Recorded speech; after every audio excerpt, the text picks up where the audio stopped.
नमस्कार विद्यार्थी मित्रांनो, Mpsc IQ मध्ये तुमचं सर्वांचं स्वागत आहे. मित्रांनो, आज आपण राज्यसेवा पूर्व परीक्षेमध्ये जे आयोगाने काही क्वेश्चन विचारले होते बघा, ते टॉपिक घेऊन आलो. त्यापैकी महत्त्वपूर्ण दोन टॉपिक आणले. एक म्हणजे मूलभूत अधिकार आणि दुसरा म्हणजे मुख्यमंत्री.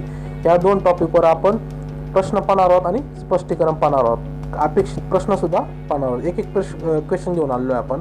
तर बघा, जे पहिला राज्यघटनेचा मूलभूत अधिकार आहे बघा, भाग 2, तर ते त्याच्यावर क्वेश्चन आणलेले. एक क्वेश्चन घेतलेला आहे आपण. तर भारतीय राज्यघटनेत समानतेचा हक्क 5 कलमाद्वारे मान्य केलेला आहे, तर ती कोणते कलमे आहेत? तर PSI मुख्य 2012 क्वेश्चन विचारला होता.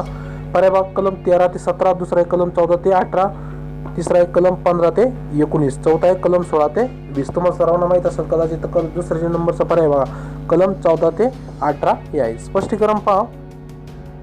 तर बघा, महत्त्वाचे घेतलेत आपण टॉपिकनुसार. तर सर्वांना समानतेचा अधिकार हा 14 ते 18 मध्ये दिलेला आहे.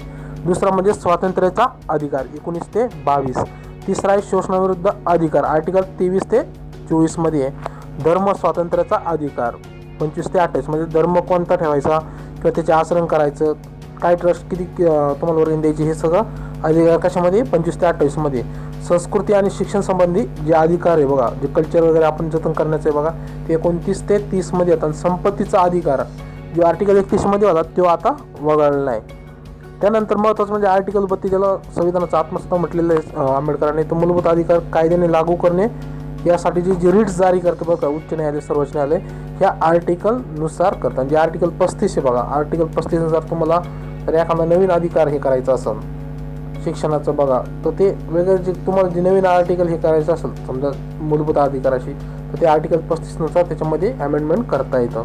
तर बघा, दुसरा क्वेश्चन बघा, जो मुख्यमंत्री या टॉपिक रिलेटेड आहे. आपण याच्या आधी एक मुख्यमंत्र्याविषयी टॉपिक काढला, तुम्ही तो पाहिला नसेल तर जे पॉलिटीचं प्लेलिस्ट आहे बघा, त्यामध्ये जाऊन तुम्ही पाहू शकता. तर बघा क्वेश्चन बघा, एकापेक्षा अधिक वेगवेगळ्या कालावधीकरता कोण महाराष्ट्राचे मुख्यमंत्री राहिले नाहीत? हा STI पूर्व 2013ला विचारला आहे. STI पूर्व 2013ला विचारला. पर्याय बघा, पहिलं श्री शंकरराव चव्हाण, दुसरा आहे श्री यशवंतराव चव्हाण, तिसरा आहे वसंतराव चव्हाण. ॲक्च्युली ते वसंतराव चव्हाण नाही, वसंतदादा पाटील आहे. चौथं बघा श्री शरदचंद्र पवार आहे, हे पण चव्हाण चुकून झालं आहे. तर बघा, याचं जे उत्तर आहे मित्रांनो, ते आहे यशवंतराव चव्हाण. तर यशवंतराव चव्हाण हे जे पहिले मुख्यमंत्री होते, तर ते हे जास्त कालावधीसाठी दुसऱ्यांदा किंवा जास्त काळ राहिले नाही, दुसऱ्यांदा जे बाकीचे झाले. तर बघा, यशवंतराव चव्हाण हे 1960 ते 1962 मध्ये मुख्यमंत्री महाराष्ट्राचे होते. म्हणजे याचा अर्थ काय झाला, पहिलेच मुख्य, कारण महाराष्ट्र राज्य स्थापना 1960ला झाली.